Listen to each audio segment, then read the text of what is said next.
Boa tarde, geração eleita. Como vai, povo abençoado de Deus? Olha, a gente está iniciando o mês de abril com chave de ouro. Eu trago uma convidada hoje tão especial, tão especial. Eu estou aqui olhando para ela no vídeo, vocês vão ter somente áudio, mas eu estou feliz, me sinto honrada de ter feito o convite e eles terem aceitado, em especial ela.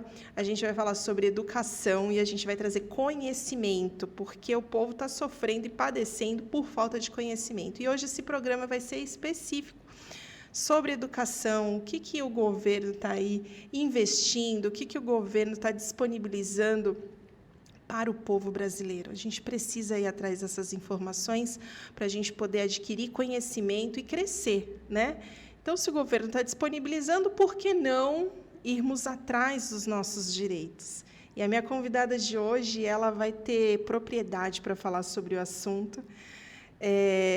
Ela é secretária nacional da Educação Básica, compõe a mesa do MEC, né? Ministério da Educação. E, gente, eu tô assim, meu coração tá queimando, porque é muito bom saber que a gente pode contar com pessoas que compartilham o seu conhecimento. E hoje vai ser isso. Bom, eu vou dar boa tarde para ela. Ela vai ficar bem à vontade, porque é um assunto que eu não domino, e como ela domina e tem propriedade, ela vai ficar à vontade para falar quais são os projetos, quais são os programas que o MEC está disponibilizando para educação infantil, ensino fundamental, ensino médio, e vai ser incrível. Bom, boa tarde, Boa senhora tarde, Najara. Kátia Helena Schweikart. Schweikart, muito bem. Schweikart. Olha, foi difícil aprender, mas eu achei lindo. Obrigada.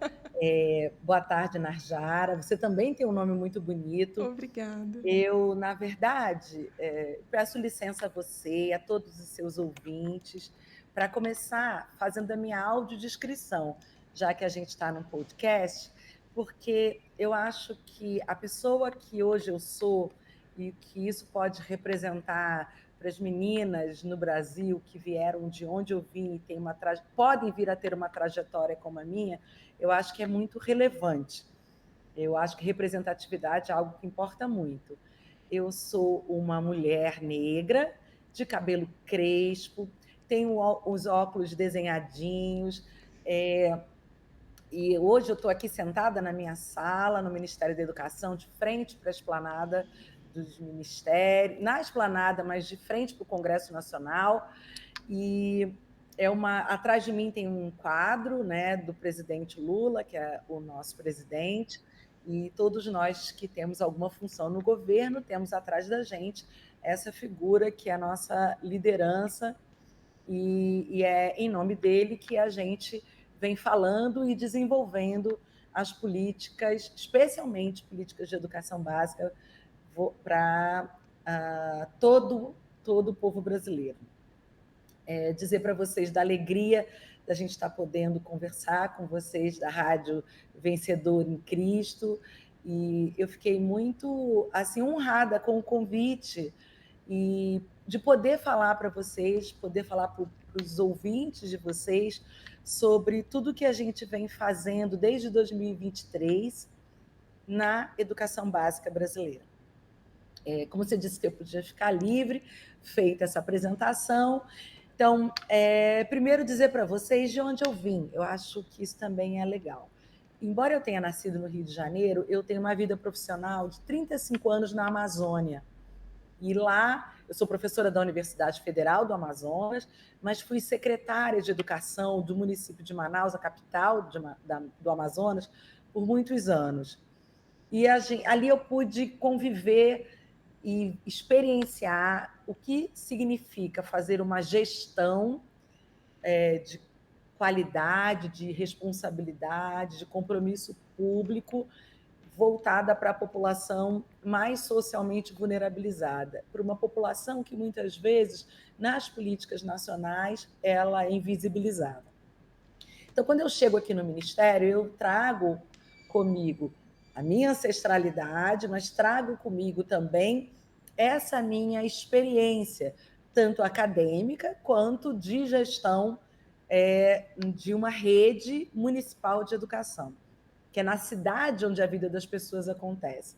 Então, a gente vem para cá, para esse lugar de desenhar políticas nacionais, é muito importante que a gente tenha presente de que é na cidade que a vida das pessoas acontece. E que a educação básica, constitucionalmente, ela é de responsabilidade de estados e municípios. O Ministério da Educação, ele funciona e tem que funcionar como um maestro, um coordenador, um articulador, um indutor das políticas, além de financiador de algumas delas também, né?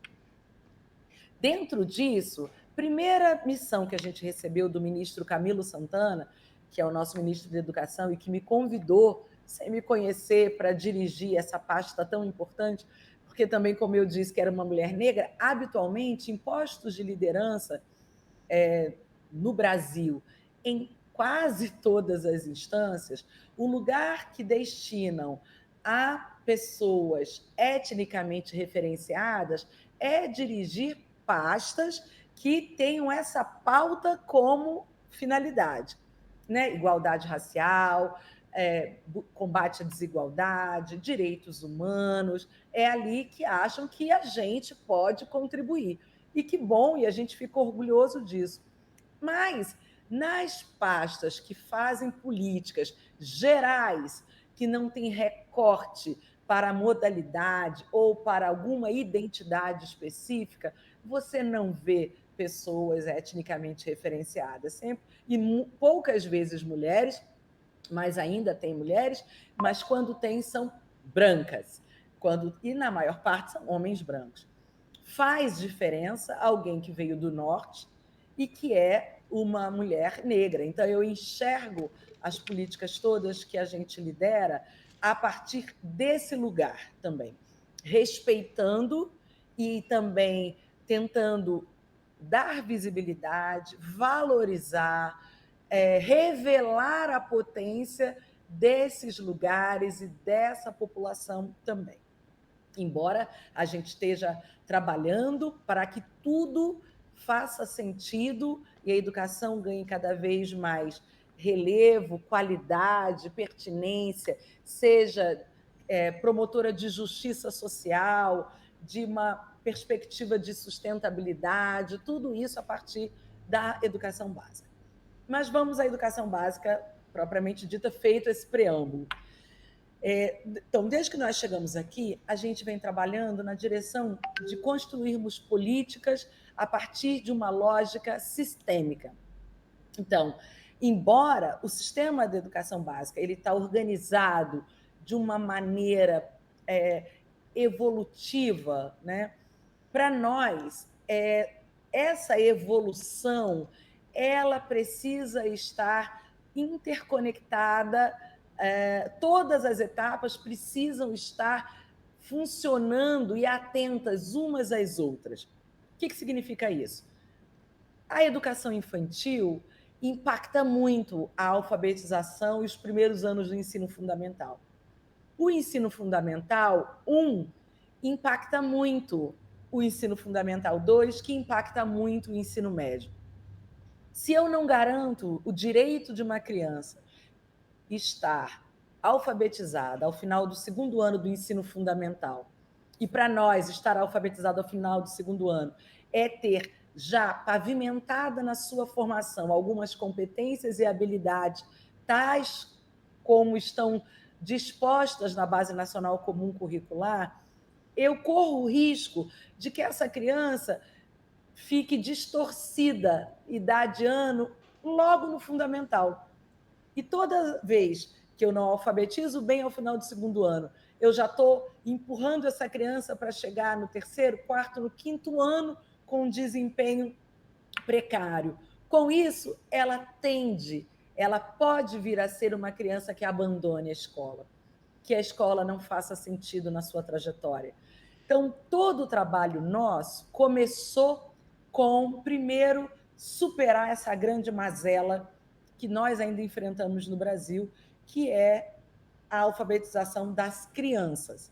A gente tem também um problema grave ainda de analfabetismo entre adultos. Quando nós chegamos aqui, era em torno de 11 milhões de adultos analfabetos no Brasil ainda. E a gente tem ainda em torno de 66 milhões de brasileiros que não concluíram a educação básica, que não terminaram o ensino médio.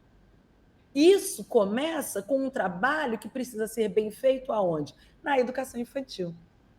Garantir que todas as crianças, a partir dos 4 anos de idade, estejam obrigatoriamente matriculadas na pré-escola é um desafio para a gente. Mas matriculadas em qualquer pré-escola? Não. Numa escola que cumpra os parâmetros de qualidade da educação infantil, que garanta às crianças da educação infantil que os direitos de aprendizagem dessa etapa, quais são? Os direitos de conviver, de brincar, de conhecer o seu território, interagir com os seus coleguinhas. Esses são os direitos que a gente quer garantir para a criança na educação infantil. Que ela tenha acesso a livros, que todos os dias alguém leia para essa criança. Essa criança que convive num ambiente educacional intencional e estruturado, ela vai estar bem preparada para, na etapa seguinte, que é o primeiro ano do fundamental, começar um processo mais estruturado de alfabetização e estar plenamente alfabetizada ao final do segundo ano, entre 7 e 8 anos de idade. Para a gente conseguir isso, a gente desenvolveu de cara, em 2023, um grande compromisso nacional, criança alfabetizada. Esse é um grande piloto nosso para testar o regime de colaboração. Por quê? A responsabilidade dessa etapa da educação básica é dos municípios. E a maior parte dos municípios brasileiros carece de estrutura, de professores bem formados, de apoio financeiro, de suporte técnico, de organização do seu processo de gestão. Para isso, então, a gente, no compromisso, estabeleceu uma governança onde a União, o governo federal, trabalha junto com os estados e os municípios. E por meio de uma adesão voluntária, e a gente tem todos os estados brasileiros aderiram, eles, junto conosco, coordenam os municípios para superar essa mazela de não termos as crianças alfabetizadas ao final do segundo ano.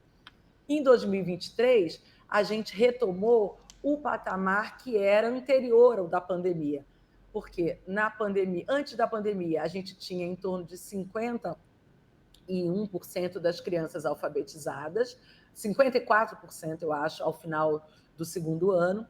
Quer dizer, a gente tinha, então, quase 50%, metade das crianças terminam o segundo ano do ensino fundamental sem estar alfabetizados.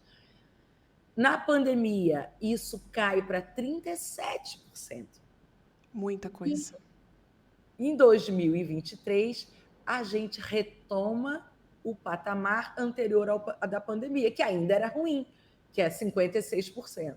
Então, nós temos uma meta de que até 2030, 80% das crianças brasileiras estejam alfabetizadas ao final do segundo ano. Isso exige um esforço enorme, não só dos municípios sozinhos, mas dos estados e também do governo federal. No compromisso, a gente tem uma governança, o Comitê Nacional que acompanha, temos uma rede de articuladores de alfabetização de 7.500 articuladores em todo o Brasil, 2 por estado, 3 em cada regional de educação e 1 em cada município, com bolsa do Ministério da Educação para mobilizar as secretarias de educação, as escolas, acompanhar as formações de professores, acompanhar o uso dos recursos que nós disponibilizamos, fazer a ponte entre as necessidades do município, o estado e o governo federal. Então, o compromisso tem essa frente de governança, os seus articuladores, uma frente de formação de professoras e professores, e dentro dessa frente de formação, a gente trouxe também a educação infantil para o compromisso. Não para alfabetizar as crianças de 4, 5 anos, mas para fazer um trabalho bem preparado para que as professoras bem formadas na educação infantil, a gente ainda tem um grave problema no Brasil, mais da metade das professoras de educação infantil no Brasil hoje não tem a formação adequada para trabalhar com a educação infantil. Porque a educação infantil ela é obrigatória na educação há muito pouco tempo, desde 2016. Antes, ela era uma etapa opcional e a creche ainda não é obrigatória, mas a gente vem trabalhando para ter a garantia de que 50% de vagas estejam sendo ofertadas, que é o que diz a lei. Antes, toda essa etapa era um serviço da assistência. A creche e a educação infantil vem para a educação há muito pouco tempo. Então, a gente vem tentando superar esse desafio, que é ter professoras bem formadas nessa etapa, ter as crianças com ambientes, com uma infraestrutura adequada, material pedagógico adequado e seus direitos de aprendizagem nessa etapa bem pavimentados, para que na alfabetização elas estejam em condições de seguir sua trajetória. Então, o compromisso envolve a formação para professores de educação infantil, envolve formação para professores do 1º ao 5º ano, envolve material complementar para apoiar processos de alfabetização, envolve monitoramento das ações, avaliação formativa e periódica de todas as etapas e a avaliação censitária, porque também nós hoje já temos um padrão de aprendizagem para o que define uma criança alfabetizada ao final do 2º ano, que é uma nota que o INEP já parametrizou, segundo os ditames do SAEB, que é a nota 743. Toda criança que faz a avaliação da sua alfabetização ao final do 2º ano e tira essa nota, ela é considerada alfabetizada. Ano passado, a gente instituiu também um selo de reconhecimento dos estados e municípios que se comprometeram e que avançaram na formação, nos materiais, na avaliação, aderiram, fizeram políticas de alfabetização nos seus territórios. Esses estados ganharam um selo de estado alfabetizador, município alfabetizador. A gente teve 14 estados no Brasil e 2.552 municípios são selo ouro, que estão completamente envolvidos com a alfabetização. A nossa meta é que todos sejam ouro, e a gente vai perseguir isso esse ano. Secretária, só um adendo aí. A gente vê o comprometimento do Ministério da Educação, mas qual que é o mapeamento com nós, com o lado de cá, os pais? Porque existe, sim, a gente vê que existe um trabalho árduo do lado de vocês, mas do lado de cá, os pais, quem está nos ouvindo, precisa ter o comprometimento. E Total. como que é feito esse mapeamento para observar se realmente está tendo um encontro aí? O município, o Estado está dando apoio, está promovendo o programa, está promovendo a educação, mas e o pai, e a mãe, e a rede de apoio? Olha, essa pergunta é ótima, Narjara, não só para a alfabetização, como também para o tempo integral, e depois para uma coisa que eu queria muito poder falar ainda, se a gente tiver tempo, que é a restrição de uso de celular nas escolas, que tudo que a gente faz junto com os gestores estaduais e municipais, e a todas as nossas formações, especialmente a nossa frente de formação para gestores escolares, é no sentido de orientar um trabalho muito forte e integrado que a escola precisa ter com os adultos de referência das crianças. Pasme você, nem toda criança vive num lar no Brasil. A gente tem um número expressivo de crianças que são abandonadas dentro da sua própria casa, e algumas delas não são cuidadas por ninguém ou por algum irmão mais velho. Várias crianças são cuidadas por avós, tem criança cuidada por vizinho. Então, primeiro de tudo que a gente recomenda muito, que a escola identifique quem é o adulto de referência da criança. Quem é que se ocupa de levar essa criança para a escola todo dia, de garantir que ela seja frequente, que ela não falte e que se interesse no retorno dela para casa em perguntar para ela: o que foi que você aprendeu hoje? Você conheceu alguém na escola? Você fez amigos? O que que a professora explicou para você? Você tem alguma tarefa para fazer? Que você precisa de ajuda? Pequenas perguntas, porque às vezes diz assim: ah, mas eu não estudei, eu não sei, eu não fui para a escola, eu não posso ajudar. Pode muito ajudar. Só se interessar pela criança é um grande estímulo.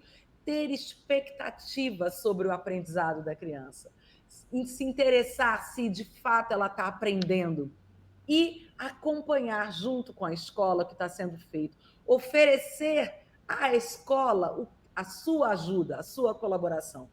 Vocês não sabem, papai, mamãe, vovó, tia, irmão mais velho, primo, você que cuida de uma criança, você não sabe o quanto você pode ajudar no desenvolvimento dessa criança apenas se interessando, levando ela, garantindo que ela esteja matriculada, garantindo que ela esteja vacinada, garantindo que ela vá todos os dias para a escola, que ela não falte por qualquer coisa.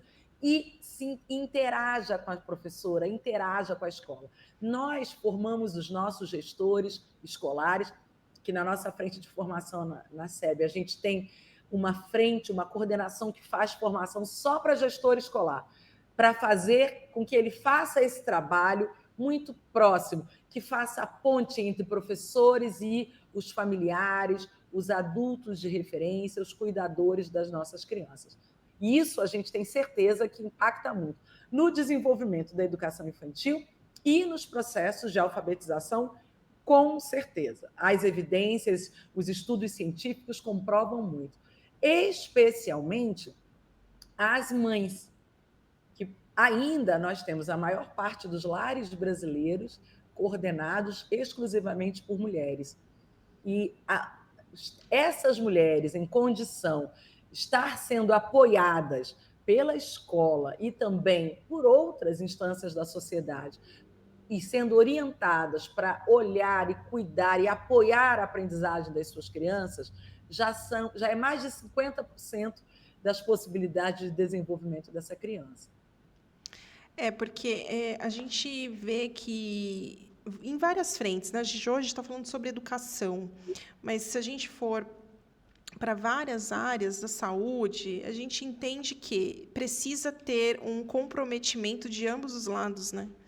Então, o governo disponibiliza programas na área da saúde, na área da educação, mas se não tem o comprometimento do lado de cá, acaba não funcionando, né? Acaba não fechando, a conta acaba não fechando.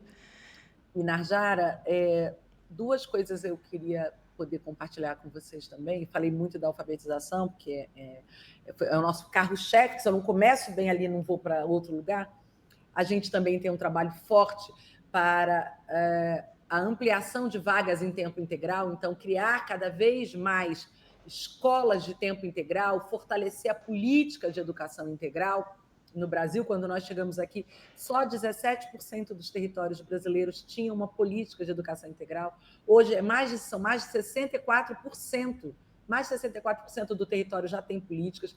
Nós já conseguimos apoiar a criação de mais de 1.900.000 novas vagas em tempo integral. Mas a gente tem etapas que nos causam um cuidado. A gente está cuidando da educação infantil, da alfabetização, do fundamental, mas o Fundamental 2, nós também estamos muito atentos aos adolescentes. E a gente desenvolveu uma política chamada Escola das Adolescências.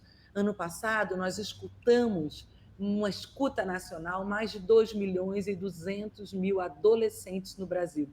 E eles nos contaram o que não faz sentido na sua escola. Por que ele não gosta, às vezes, de ir para a escola, ou porque ele gosta. Quem são os professores que eles gostam? O que eles fazem de bom? O que ele gosta na sua escola e como é que a escola pode melhorar para que essa etapa seja melhor cuidada. no Brasil, a gente trabalha muito pouco com a transição, sabe, Narjara? Quando a criança sai da educação infantil e vai para o fundamental, a gente não faz uma interação entre os professores da escolinha do fundamental e o CEMEI, a educação infantil. Quando ela termina o 5º ano e vai para o 6º ano, sabe que ela vai para o 6º ano, ela sai de uma professora, às vezes, até o 5º ano, 2 no máximo, para 5, 6 professoras. De repente, ela passa a ter que lidar com disciplinas diferentes, o ambiente da escola é diferente e ela não é preparada. A gente não faz essa transição. Por isso que o 6º ano, as notas dos meninos, das meninas caem. A mesma coisa acontece quando ela vai do 9º ano para o ensino médio. No 1º ano é quando a gente tem uma queda do rendimento, porque você muda completamente a dinâmica da escola, os processos de ensino-aprendizagem, e não há preparação. Os professores de uma etapa e outra não dialogam, ninguém prepara. Muitas vezes você está numa escola municipal, vai para uma escola estadual, e ninguém prepara nada, entende? Não tem uma adaptação, né?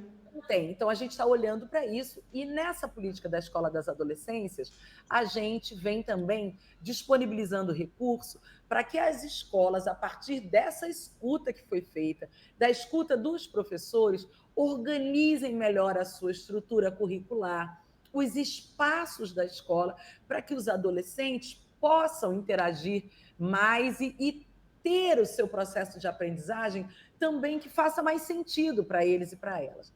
Nisso, eu não sei se vocês sabem, eu não quero fazer uma propaganda, mas está todo mundo discutindo e eu também assisti e fiquei muito impactada com uma série que está passando num canal de streaming aí, não vou falar qual chamada Adolescentes.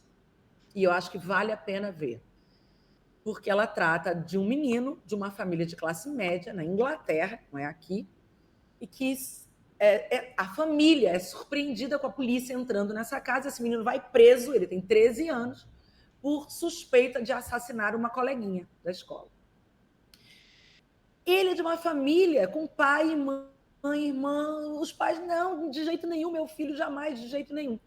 Então, não é uma situação em que a criança está num bairro violento, muito vulnerabilizado, exposta à violência de determinados lugares que a gente sabe que é muito presente, né? E muito desafiadora para as famílias e para as escolas.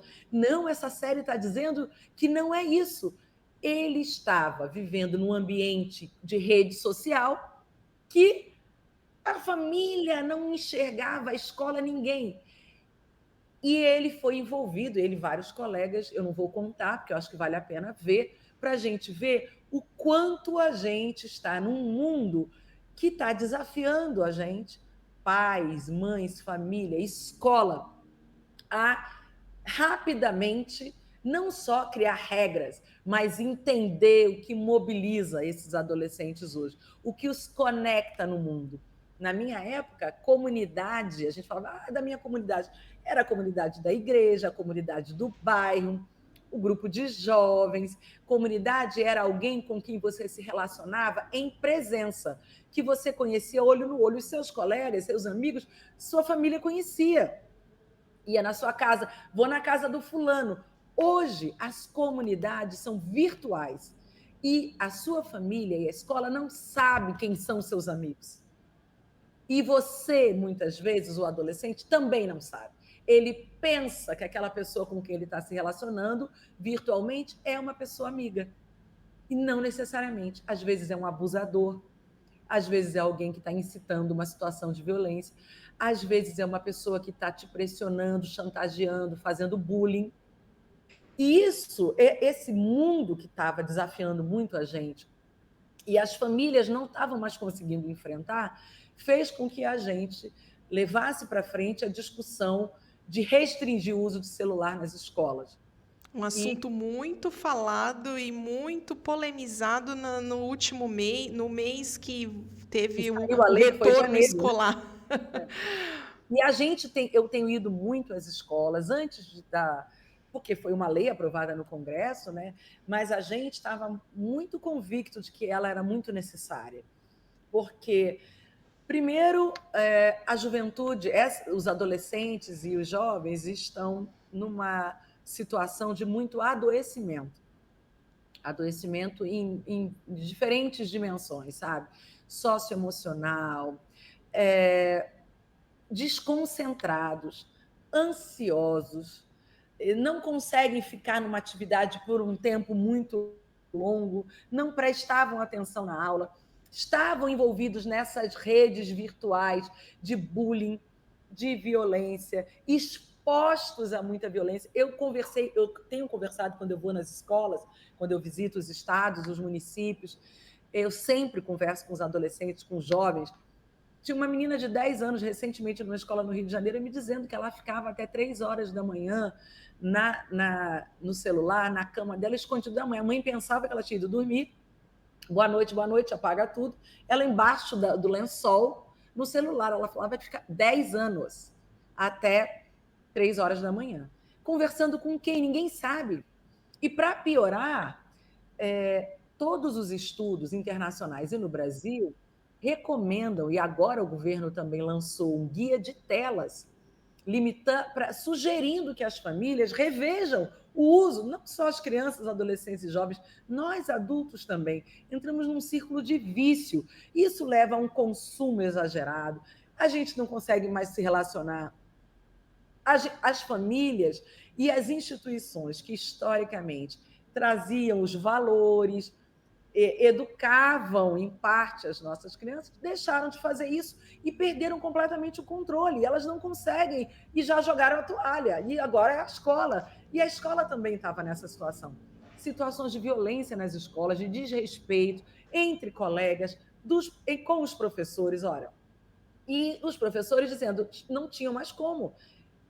Então, essa legislação, embora, claro, os adolescentes e os jovens, principalmente os mais velhos, são os que mais sentiram, eles sentiram nos primeiros dias, nas primeiras semanas, mas agora, cada vez mais, Narjara, eles vêm reportando para a gente que está sendo bom. Vocês já conseguem ver um retorno dessa medida? Totalmente, totalmente. E a semana passada mesmo, sexta-feira, eu estava em Alagoas, numa escola chamada Princesa Isabel, em Maceió, visitando com o ministro Camilo a escola, conversamos com os jovens, com os adolescentes, uma escola de ensino médio, de tempo integral. Eles ficam o dia inteiro. E dizendo que, olha, e pasmem vocês, deixa eu contar para vocês essa. As meninas têm mais dificuldade de largar do que os meninos. Porque os meninos, rapidamente, eles demoram menos dias para se adaptar. Porque se tiver uma quadra, lógico, uma bola, eles vão logo jogar bola. Vão brincar, eles procuram logo uma atividade. As meninas, por conta desse adoecimento que as próprias redes sociais estavam causando, de beleza física, de uma ficar falando do cabelo da outra, da roupa, ficar stalkeando, elas sentem muito. E então, elas são as que mais dizem que têm dificuldade de fazer amigas, porque elas estavam falando tudo ali pelas redes, sabe? Eu tenho a impressão que é uma influência do desconhecido. É isso.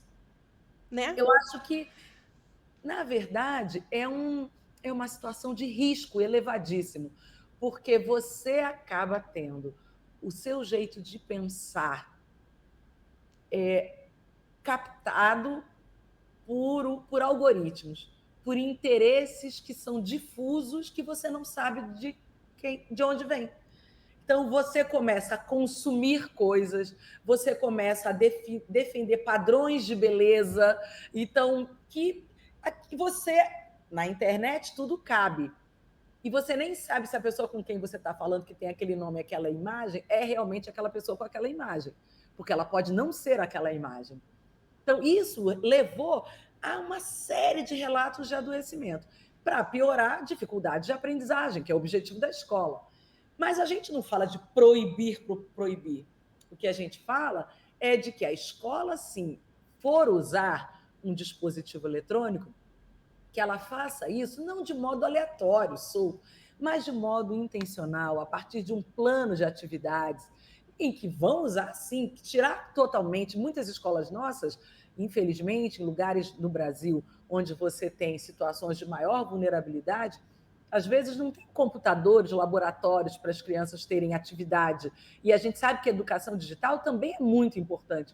É um imperativo e a escola tem por dever fazer, mas tem que ser numa atividade orientada. Não usar a torto e a direito dentro da escola, durante a aula, professor dando aula, você falando no WhatsApp com um coleguinha, fazendo uma brincadeira que não deveria, fazendo bullying com outro colega.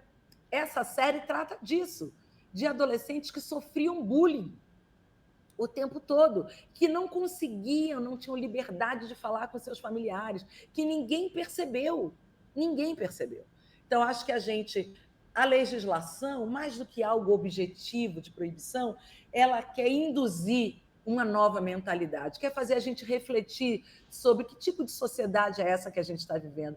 Todo mundo numa velocidade, numa ansiedade, sem valorizar mais algumas brincadeiras, sem saber brincar. O lúdico se perdeu, né? Totalmente. E isso é parte da educação. O papel da escola é proporcionar também uma aprendizagem que é feita na interação. A gente desenvolver algumas habilidades de convívio, né? De você aprender a lidar com as suas emoções, de você não falar só tudo que você quer, de você aprender a dialogar, a discutir, a brincar, a conviver com quem você não quer, a respeitar o diferente, a aprender com as ideias diferentes. Isso é escola. A gente estava perdendo isso. Então, a tentativa dessa restrição do uso com a Lei 15.100 é fazer a gente, quando usar o dispositivo, usar supervisionado por um adulto para uma atividade educacional que seja produtiva. E sabe o que eles têm dito para a gente? Inclusive, no ensino médio, disseram que no início foi difícil, principalmente as meninas, mas aí o ministro perguntou, mas aí quando você chega em casa, você fica usando, né? Porque estava viciada. Aí ela disse, sabe que no início sim, depois não, porque você é como um vício. Se você se afasta, quanto mais afastado, mais você consegue enxergar de fora. É como os médicos falam, o desmame. É o desmame. Você escolhe usar e, se for usar, você escolhe o que usar. Que é outra coisa, você está usando, passando o dedo no feed o tempo todo, sem nem saber. Aquilo vai criando um movimento acelerado do cérebro, que é isso que a gente está oferecendo de mudança, né? Então, isso também foi uma coisa muito importante. E a gente tem também, que é coordenado aqui por nós, então eu estou falando da Escola das Adolescências, o cuidado que a gente precisa ter, o envolvimento que as famílias precisam ter também com a escola. E eu queria falar um pouquinho do ensino médio, porque os estudos científicos, inclusive vários estudos internacionais, mostram que quanto mais a criança ou adolescente vai crescendo, mais a família e a escola também, equivocadamente, vai afastando a família. Vai dizer, não, ele tem que ser mais responsável, ele tem que fazer sozinho, ele tem que dar conta de ir para a escola sozinho, ninguém tem que levar, ninguém tem que acordar, ninguém tem que saber se está indo ou não. A responsabilidade é dele. E vários estudos dizem que é o contrário.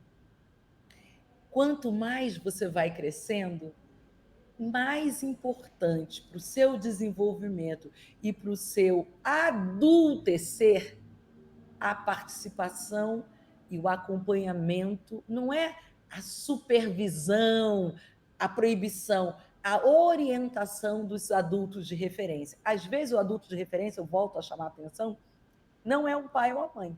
Às vezes é um tio, uma tia, alguém com quem aquele jovem se identifica. É tão importante que a escola detecte quem é essa pessoa e se aproxime dela para ser uma espécie de orientador desse jovem. E quando é o pai ou a mãe, que maravilha! A gente não pode deixar, quando faz 15 anos, parece, foi para o ensino médio, ele que se vire. Eu não vou nem na escola, eu não quero saber, eu só quero saber da nota, só quero saber que se passe de ano. Não! Pai, mãe, vovó, se interesse pelo seu jovem. Não jogue ele no mundo assim. Oriente, acompanhe. Ah, mas eu não estudei, eu só estudei até o 4º ano, até o 5º ano, ele já está no 2º ano do ensino médio. Você não é para ensinar o que ele aprende na escola, é para se interessar. Acompanhe se ele está indo, acompanhe a frequência. Acompanhe todas as disciplinas. Olha, o ensino médio tem 8 matérias. Não adianta ele ser bom em português e história e não aprender matemática e química, que ele vai reprovar do mesmo jeito. É muito importante que a escola se aproxime desses adultos. Não pense que é porque ele já está no ensino médio que ele pode fazer tudo sozinho. Agora, nós desenhamos, porque tem uma questão muito séria, né? Que eu acho que é muito importante compartilhar também com vocês, o programa Pé de Meia. Por que o Pé de Meia? Eu tô ansiosa por isso. Porque, Narjara, 480 mil jovens de 15 a 18 anos, em média, abandonam o ensino médio por ano no Brasil. Vão engrossar essa fileira dos 69 milhões de adultos brasileiros que não concluíram a educação básica. Qual é a chance que você tem de seguir melhorando a sua vida, a sua saúde, as suas expectativas de progresso profissional, de não ser cooptado pelo crime? Educação. Educação. Então, com isso, claro que para os mais vulnerabilizados é mais difícil, porque uma mãe, um pai, uma mãe que tem que fazer não sei quantas diárias, 4 horas de transporte, às vezes, no dia para lá e para cá. Esse menino já está grande, ele tem que se virar, muitas vezes ele cuida dos irmãos mais novos, e boa parte deles nos relataram na PNAD contínua, que acabam abandonando, não é porque não querem, é porque precisam trabalhar para ajudar em casa, precisam levar algum dinheiro, ou precisam cuidar de um irmão mais novo, porque ninguém pode pagar quem cuide.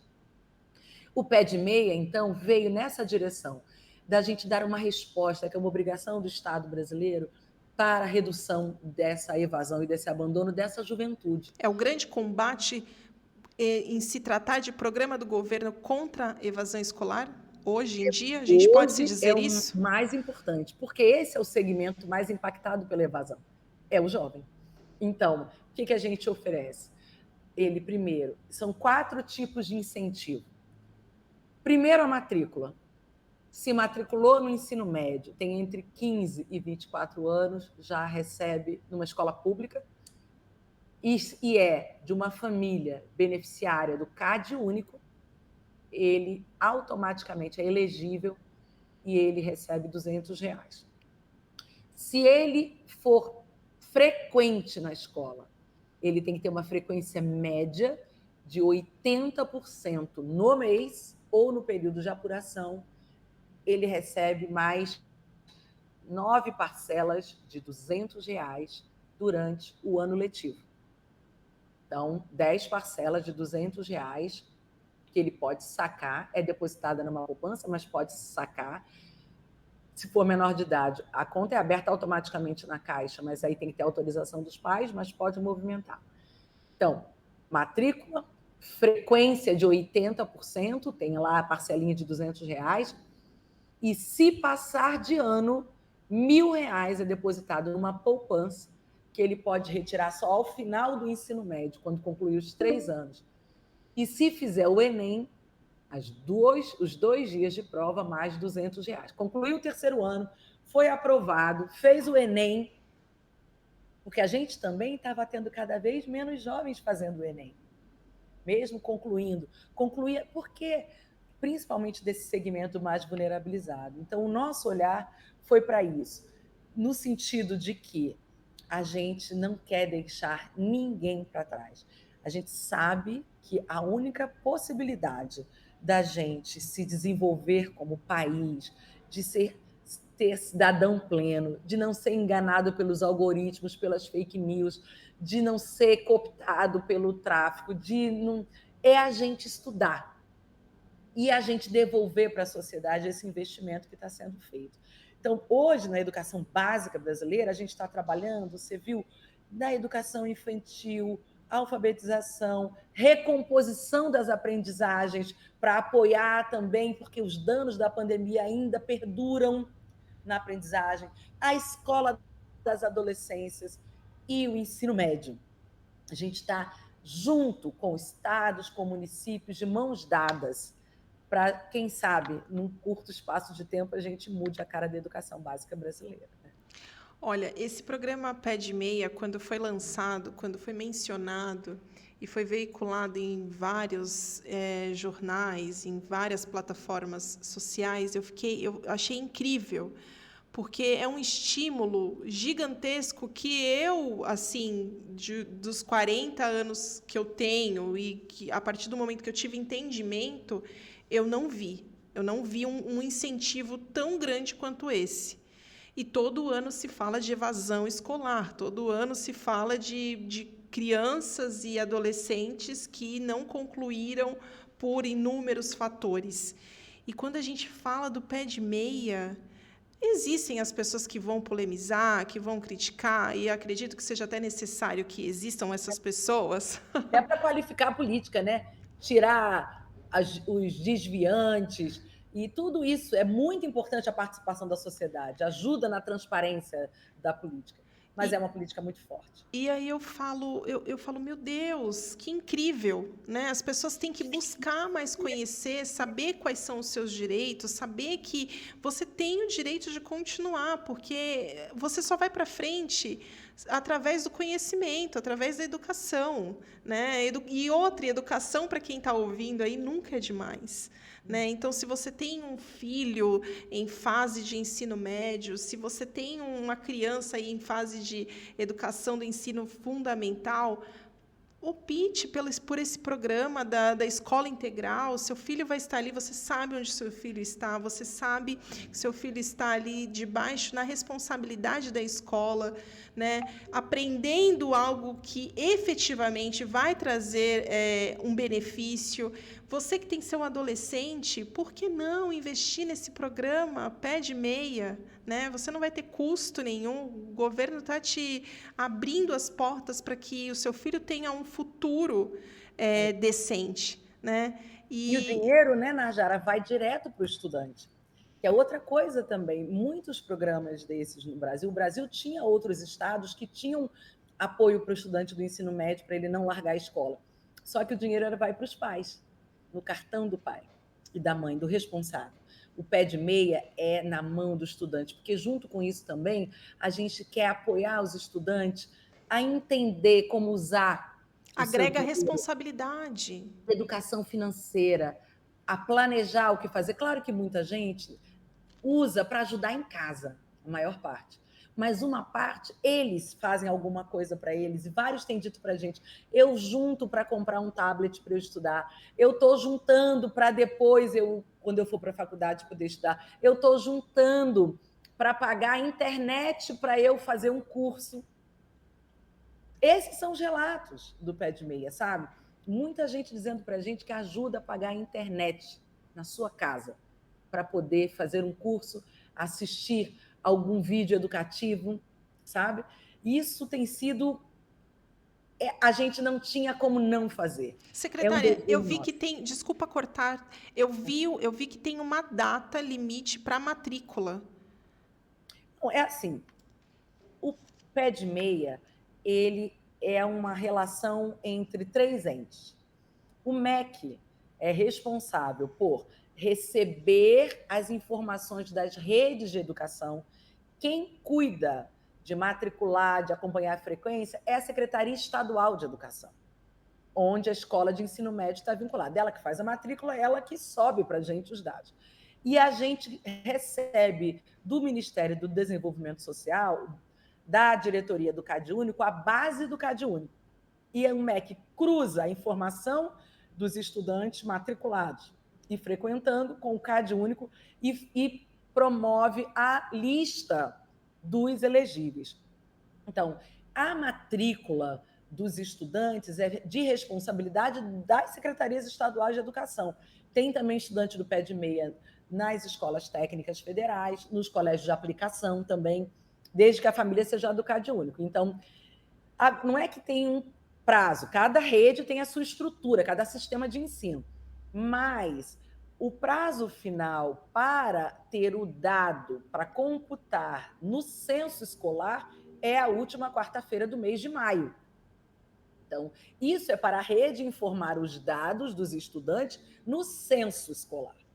Mas, ao longo do ano, se os estudantes estão entrando, porque também é o seguinte, para você ser aprovado ao final do ano, você tem que ter um percentual de frequência ao longo do ano. Você não pode começar a estudar em agosto, você não vai ter um número de horas. Se o ano letivo começou em fevereiro ou março, você entrou na escola em agosto, você não tem como ser aprovado em dezembro, porque não cabe na carga horária do ano.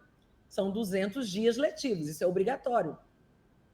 É diferente para a EJA, porque também existe o pé de meia para os estudantes da educação de jovens e adultos. Isso é outra coisa. Eu estou falando do ensino regular, dos alunos que estudam no regular. Nos alunos regular, você tem que só vai conseguir entrar no programa, mas também frequentar a escola se você estudar, entrar, se matricular até a data que permita que você cumpra a carga do ano. Não entendeu? Esse é o limite. O limite é, dependendo do cronograma da sua rede, você tem que estar ali de modo que você conclua todos os dias letivos e tenha todo o conteúdo do ano para você poder ser aprovado. Porque o pé de meia não incentiva só a matrícula e a frequência, ele incentiva também a aprovação. E para ser aprovado, eu tenho que ter frequentado um número X de horas, eu tenho que ter feito as avaliações e aí sim ser aprovado, né? Entende? Secretária, a gente tem aí menos de 8 minutos dessa conversa incrível que eu estava ansiosa e uma expectativa lá em cima, porque eu sabia que vinha muito conhecimento e muita informação para passar para o público que está nos ouvindo, que vai ouvir depois esse conteúdo. E eu queria que a senhora deixasse o contato do Ministério da Educação, site, Instagram, plataformas de mídias sociais em que as pessoas que estão ouvindo, que vão ouvir, tenham acesso a essas informações que foram ditas aqui durante esse programa. Olha, mais uma vez, Narjara, queria agradecer muito a você.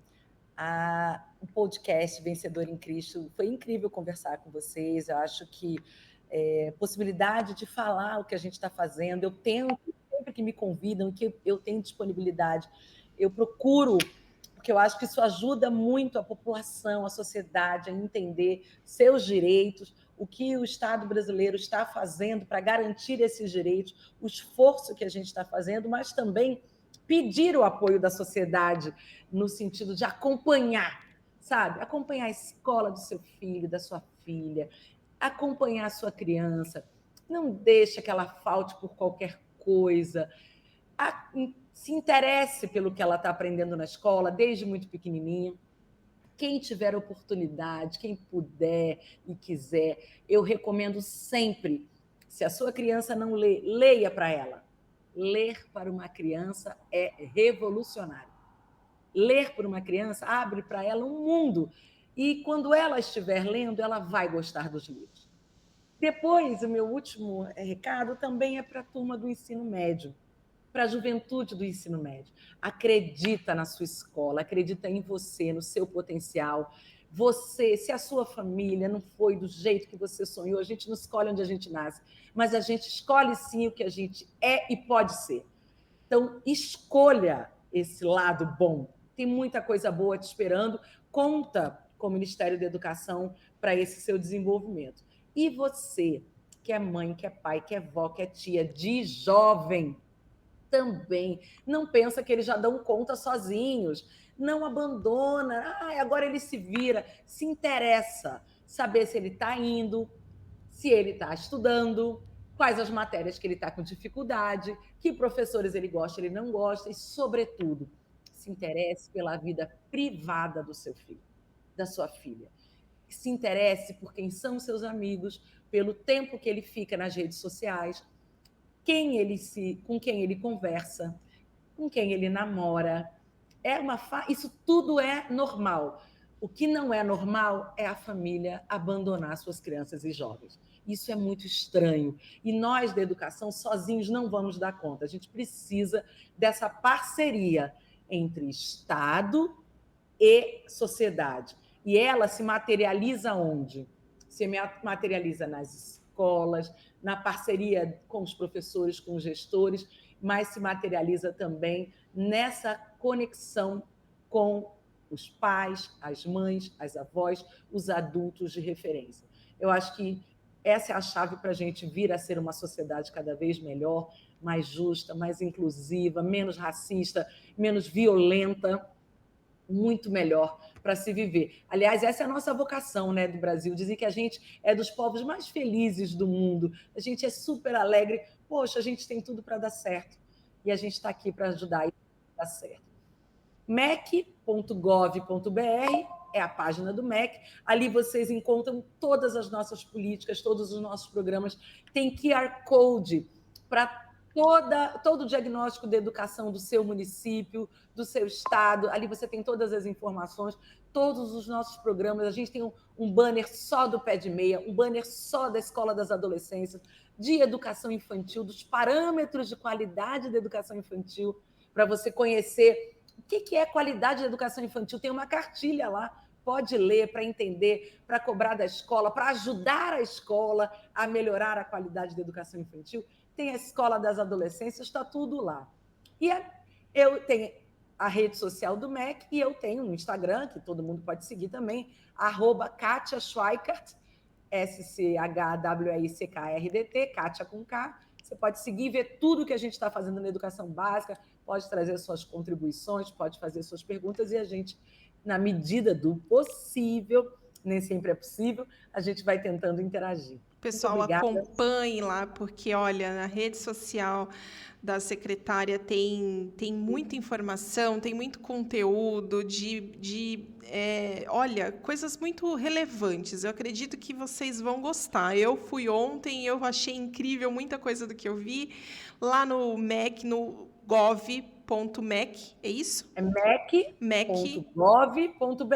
Essa é a página do Ministério e tem lá os banners de todos os programas. Super fácil acesso, você vai lá e você vai conhecendo todos os programas. Tem também... Tem página do MEC no Instagram, MEC, MN Educação. Min Educação é a página do MEC no Instagram, tem no TikTok, tem a página do ministro Camilo Santana também, que tem muita informação, tem muito conteúdo, e tem a minha página no Instagram, que é o Kátia Schweikart. @Kátia Schweikart, você segue lá, é aberta, você pode ir lá e ver tudo que a gente está fazendo. Sigam, gente, sigam, porque a gente tem que ir atrás de informação. E quando está ali, ó, disposto, por que não? Faça a sua parte. O governo está fazendo a parte deles, agora a gente, como sociedade, precisa fazer a nossa. Bom, ficamos por aqui. Secretária, muito obrigada. Deus abençoe sua vida. E que esse trabalho árduo que a gente consegue entender pela sua fala que está acontecendo, assim, venha se promover e crescer cada vez mais. Muito, muito obrigada. Estamos sempre à disposição. Forte abraço, Narjara. Foi um grande prazer te conhecer também. Você é uma pessoa muito incrível. Obrigada. Obrigada. Tchau, tchau.